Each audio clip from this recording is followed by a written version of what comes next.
Joining us now for World Brief and the review of some of the headlines of today's newspapers from around the world is Adefemi Akinsanya. Adefemi, good morning. Dr. Ruben, I see we've all traveled now. We're all connected from different parts of the world. Good morning to you, Rufai, and Ayo too. I hope you're all doing well. But let's jump straight into it. Thank you.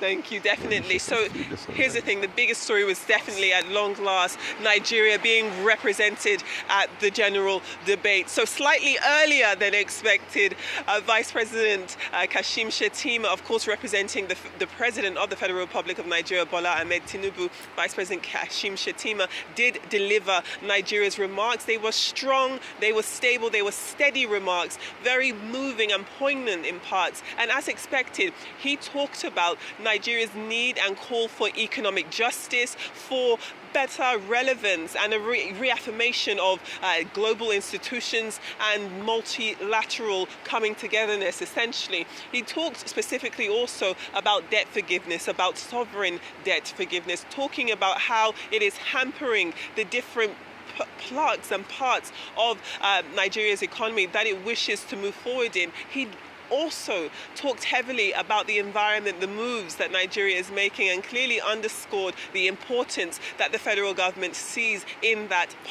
portion of the country. And then, as expected, he did call for Nigeria to have a permanent seat on the UN Security Council. Let's take a listen to this wrap of the Vice President's comments. 1. Nigeria must have a permanent seat at the UN Security Council. This should take place. This should take place as part of a wider process of institutional reform. 2, we need urgent action to promote sovereign debt relief and access to trade and financing. 3, countries that host minerals must benefit from those minerals. And 4th, the digital divide must close. As our friend, the Secretary General, has said, AI must stand for Africa included. On my first point, the United Nations will recover its relevance only when it reflects the world as it is, not as it was. Nigeria's journey tells this story with clarity. When the UN was founded, we were a colony of 20 million people. Absent from the tables where decisions about our fate were taken. Today, we are a sovereign nation of 236 million people, projected to be the third most populous country in the world. Sovereignty is a covenant of shared responsibility, a recognition that our survival is bound to the survival of others. To live up to this charge, we must work hand in hand with our neighbors and partners. We must follow the trails of weapons, of money, and of people. And for this, Nigeria's soldiers and civilians carry a proud legacy. They have participated in 51 out of 60 United Nations peacekeeping operations since our independence in 1960. We have stood with our partners in Africa to resolve conflicts, and we continue that commitment today through the multinational Joint Task Force. We are despised by terrorists because we choose tolerance over tyranny. Their ambition is to divide us and to poison our humanity with a toxic rhetoric of hate. Please. I join you today to reassert Nigeria's commitment to peace, to development, to unity, to multilateralism, and to the defense of human rights is beyond compromise. So it was a very strong outing from the Vice President on stage at the General Assembly, but also on the sidelines, because ahead of his comments at the General Assembly, he did participate in an African Union leaders meeting, high-level meeting, that was one on peace and security across the African continent. That high-level meeting was hosted by Angolan President João Lourenço, and of course it was attended by very high-level African politicians, namely the Vice President of Nigeria, Nigeria, Kashim Shettima, who was in the room and delivered very strong remarks. In addition to his presence, there was also Felix Tshisekedi, the president of the Democratic Republic of Congo, a president who knows very well about the importance of security and the push for peace within his own land, especially in the eastern parts of DRC. We saw representatives from Tanzania. President Samia Suluhu was not in attendance herself, but she did send a representative, as did Yoweri Museveni of Uganda and other countries. That being said, we did have the Algerian president in the room. You did have representatives from Ethiopia, and of course the leadership of the African Union itself. It was a very high level, true to its name, conversation, level of participation in there. As I said, the Vice President delivered his remarks, and he talked about how everyone plays a role in making sure that the sanctity of democracy and safety of people on their continent is everyone's responsibility. So when there are challenges such as conflict, there can't be a rush to resolution and then an immediate celebration of that resolution when, as we heard in the room, often these ceasefires and resolutions are broken before the ink is even dry on those papers. So it was very poignant to hear what he had to say. Also inside the room was the Minister of Foreign Affairs, Ambassador Yusuf Tugar, who clearly is the person to talk to when it comes to Nigerian foreign policy and what we can expect going forward. He gave us a bit more context on what happened in that room. Let's take a listen to what the minister had to say. That was a meeting of the African Union Peace and Security Council, where Nigeria has been elected time and again since inception. So it's consistently there. We play a very significant role in the Peace and Security Council, and it is the position of the African Union to discourage military coups, and where they happen, to encourage a smooth transition back to civil rule. And in terms of Nigeria's position, it is very clear. We abhor military coups, military takeovers. It's unfortunate when they do happen. A lot of the time, it has to do with external interference and exogenous factors. So in our region, we have experienced these coups due to certain failures of external interventions. That was a meeting of the African Union Peace and Security Council, where Nigeria has been elected time and again since inception. So it's consistently there. We play a very significant role in the Peace and Security Council, and it is the position of the African Union to discourage military coups, and where they happen, to encourage a smooth transition back to civil rule. And in terms of Right, so that was the foreign minister, the Minister of Foreign Affairs, Ambassador Yusuf Tugar, who was giving us a bit more information into the background of what we were witness to within that high-level security meeting of African Union leaders in terms of security and peace. So grateful for that. Moving on back to the UN General Assembly itself, one of the biggest names to speak, aside from Nigeria, of course, was that of Volodymyr Zelensky, the Ukrainian president. It was something that many people were tuning into because he was one of the earlier speakers. He did speak in the morning, and ultimately he gave a very bleak outlook for the world. He said that unfortunately institutions are too weak to stop wars, and what he is saying is that it is ultimately weapons that have the ability to decide who lives and who dies. So this is also very strong and stark words coming from a leader who is still trying his hardest to stave off this invasion from Russia, and that clearly has a lot of repercussions for his own legacy within his country and his performance as a leader thereafter. Let's take a listen to what Volodymyr Zelensky had to say just quickly. If there are no real security guarantees except friends and weapons, and if the world can't respond even to old threats, and if there is no strong platform for international security, will there be any place left on earth that's still safe for people? So a few things to look forward to, again, as these General Assembly heads of state continue to address. One thing to look forward to is that of the president of Palestine. That is, of course, Mahmoud Abbas. He will be delivering his remarks today, and he'll be doing so virtually. We did discuss how the United States, who clearly is not going to be recognizing a Palestinian statehood, was also unable or unwilling, really, to allow the Palestinian president to have a visa in order to attend the UN General Assembly in person. So we did see earlier on in the week that members of the United Nations did vote for a resolution that would allow Mahmoud Abbas to deliver his remarks virtually. So that is what we are going to be hearing later on today. We did have him appear virtually earlier on in the week, but that was a conversation that was chaired by France and Saudi Arabia. Again, just fueling a bit more support for Gaza, for Palestine, and a two-state solution as soon as possible. We are expecting that many world leaders will continue to recognize Palestinian statehood, and it'll be interesting to hear what Mahmoud Abbas has to say once it's his turn. Going ahead to other countries that will be represented today, will be speaking today, we can expect to hear from Equatorial Guinea, from Ghana, from Sudan. So it is Somalia and Ethiopia also. So it is going to continue to be a quite Africa-heavy day at the General Assembly. Let's move very quickly on to papers before I come to you for any comments. I know we're short on time and we have a lot to get through. Let's take a look at the front page of this day. And just as I've said, this day does lead with Vice President Kashim Shettima's words at the UN General Assembly. He did call for a permanent Nigerian seat on the Security Council, and this day's front page continues to list sovereign debt relief, resource benefits, and the reiteration of Nigeria's support for a two-state solution as a way out of this Israel-Palestine crisis, also mentioned among the highlights on the paper.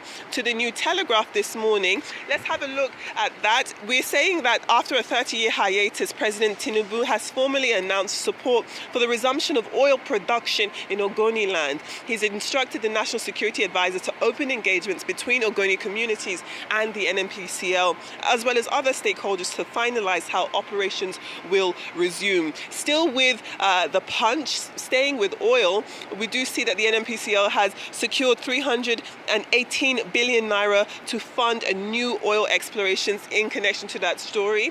The Guardian of Nigeria does lead with political tint essentially this morning, as there are disputes over the multiple dormant political parties, and that's as INEC considers adding 14 more. Meanwhile, the Daily Trust has a crackdown on the federal government in terms of the federal government directing all ministries, departments, agencies, including military, paramilitary, public and private ones, to begin mandatory verification of academic credentials of existing staff and new hires starting the 6th of October 2025. The goal here is to make sure that there's a centralized digital system for storing, managing, preserving and verifying educational records and certificates. And very quickly to the UK Metro, we see the London Mayor, Sadiq Khan, has fired back at recent attacks from Donald Trump, but this time with a touch of humour. Now, if you remember, during his speech at the General Assembly, Donald Trump did call Sadiq Khan a terrible mayor and claimed that London was sliding towards Sharia law. Now, in response, Khan called the remarks appalling and bigoted, but he also didn't stop at anger. He did go on to joke and say that it seems as though he was living rent-free in Donald Trump's head, and said that, hey, I think Donald Trump might have a crush on me. So those are your papers. I'd love to hear your thoughts specifically, of course, on the General Assembly, what Kashim Shettima had to say, and we'll take it from there. Hello? Okay. Okay, let me start. Let me start from the local to the international, since you ended with the newspapers. Now, first, I commented earlier on in passing on a story that appeared on page 7 of this day newspaper, which is a story that we have been dealing with before now, namely the seizure, the suspension of allocation to Osun State over, conflict between the APC and the ruling PDP in that state regarding local government elections. Now, the High Court, the Federal High Court, has already ruled dismissing those APC chairmen and councillors. The Court of Appeal has also done so. The matter has now gone to the Supreme Court, is before the Supreme Court. What a story on page 7 of this day is saying. I think the story is also in about 3 other 4 papers, is that there is now an attempt by the Ministry of Finance to seek presidential approval to pay directly to those APC members who have not been accepted by the court.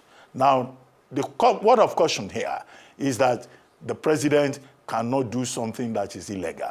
The president must not be allowed, must not be misadvised to overrule the court, a matter that is still pending before the courts of Nigeria. Osun State versus Attorney General of the Federation. The president must show commitment to the rule of law by not jumping the gun. So I think in this particular case, it's about the rule of law and what the administration wants. Very quickly, now to go to the international issues. Now, President Tinubu, speaking through Vice President Kashim Shettima, I think put up a good performance on the floor of the General Assembly. Now, first, Nigeria made a strong case for multilateralism, which was, some kind of response to the position on Tuesday of the President of the United States, who was attacking the United Nations. Now, that speech by Nigeria began with a case for multilateralism. It ended with a case for multilateralism and with a statement saying, until all of us are safe, no one is safe. I think that was very strong. And there are many parts of that statement by Nigeria that are, eminently quotable. In the middle, Nigeria addressed the theme of peace, development, and human rights. And it was in that regard that the Vice President, speaking on behalf of President Tinubu, made those 4 points about multilateralism, about the digital divide, making sure that the digital divide is closed. And I like him saying AI should be Africa included. And the point also about debt relief and about mineral resources being something that will be of benefit to the people who have those benefits. Given the conflict in Sierra Leone in the 1990s, given the situation in Sudan at the moment, given the situation in the Democratic Republic of Congo. And more importantly, that statement, being topical, addressed the issue of the two-state solution. And Nigeria has been very consistent in this regard. Now, the meeting of the African Peace and Security Council that took place on the sidelines of the General Assembly, the main issue is about conflict resolution. Again, conflict is spreading in Africa. Conflict prevention is a major challenge. Look at those countries, Mali, Burkina Faso, Guinea-Bissau, where you have had military intervention. Look at the situation in DRC Congo, between DRC and Rwanda. Definitely, ensuring peace and preventing conflict is an important subject to address. Mahmoud Abbas, in analysis of what he's going to say, he's going to insist on the two-state solution, thank the people, particularly the July summit that endorsed the whole idea of a two-state solution, insists that East Jerusalem must be the capital of a Palestinian state, promised that there will be elections within 1 year after a ceasefire and peace has returned, and that Hamas will not be part of it, that the Palestinians will run a united government under a Palestinian authority. And then, of course, he gave a lot of assurances about the future and the fact that the people are a sovereign people and that, they must be together. Well, finally, Zelensky, piggybacking on what President Trump said on Tuesday and more or less saying, look, the United Nations is still useful and it has the responsibility to stop Russia because the cost of doing so is cheaper now than later. Okay. Just very quickly. So, real quickly, a lot of things were touched on. Number one was the speech by Vice President of Nigeria, Kashim Shettima. Very key point was touched on, called for debt relief. Same African playbook. We called for debt relief many years ago. They gave us debt relief. Today we are in the quagmire of debt again. Bridging the digital divide. Yes, same playbook. Let's not be delusional. The West will not come and bridge a digital divide for you. If you are not circumspect enough to be able to make adequate investment in that digital divide, nothing will happen. Yes, call for multilateralism is good. Inclusion, security at a time like this, very fair. Also, another point that was made by other leaders that spoke, President Macron spoke about Gaza. We have over 10 top countries, are standing with the Palestinian and all of that. And President Macron called for peace. He also acknowledged what happened on October 7. He also acknowledged the fact that hostages must be released, but also we must be able to do right by the people of Gaza and ensure that there's a balance. And America cannot continue to sit in such a way in support of Israel while the decimation of Gaza is going on, and America wants to be the bastion of civility in the world today. The Palestinian chief here also stated most of those things, a two-state solution in a way where the authority will be with the Palestinian Authority, led by Mahmoud Abbas and the likes.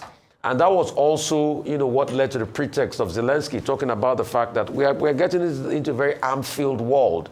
In fact, they say now that in Ukraine, they've developed so much capacity for drones that can travel over 2,000 kilometers, which is a sad one for the world. But I'm happy President Trump has had a vote fast, because Ukraine getting to this point was because President Trump thought that he could do a deal with a KGB officer called Vladimir Putin, and now he's been deceived, he's been complaining everywhere. If they had given the right support Ukraine needed, at least at some point they will have pushed back the Russians. And the Russians are not only stopping here. You can see how they are flying their drones into some other countries, some other NATO-aligned countries and the likes, and what is going on in the world as we speak today, the threats, the fact that in the last 1 week, NATO have had to trigger, some countries under NATO have had to trigger Article 4 a couple of times. So these are the problems in the world today. And I think as we celebrate 80 years, it's not been 80 years of unity, it's been 80 years of uncertainty at the United Nations. All right, let me start locally, and that's the front page of the Daily Trust talking about the federal government going after certificate forgers, and I must say about time. And they're hoping to deploy technology using the Nigeria Education Repository and Data Bank, which is an easy tool to quickly verify certificates. And this will be across ministry, departments, agencies, military, paramilitary, especially because of the recent number of questionable certificates in government. And I think this is a brilliant move. We have a number of people who are taking up or occupying positions with fake certificates. So this is very good. Well, the only thing I must also say is that I hope this will be broad, that there will be no sacred cows, and every single person's certificate will come under scrutiny. And very importantly is, what is the penalty, or what would be the penalty? Would it just be a relief of their duties, or would there also be criminal prosecutions in the event that they find that certificates have been forged? I think also to go after these PhDs, honorary PhDs, as have now become very prevalent from universities that are not even recognized anywhere in the world. Let us also go after that. And very quickly, with Senator Kashim Shettima representing the Vice President, representing the President, who was said to have had a fine outing yesterday with perhaps one of the most powerful speeches at UNGA currently, where he talked about and made a strong case for Nigeria having a permanent seat on the United Nations Security Council. Currently, the council is made up of 15 seats, 5 permanent positions made up of China, Russia, France, United States, and United Kingdom. And the thing about it is how powerful they are because of their veto power. And then, of course, the 10 other seats which are elected on a 2-year rotational cycle. Nigeria has made the case saying that since 1960, 51 out of 60 UN peacekeeping missions Nigeria has been a part of, and they certainly deserve a seat on that council. Let's see if the push and the campaign that has been consistent will finally yield result for not just Nigeria, but Africa.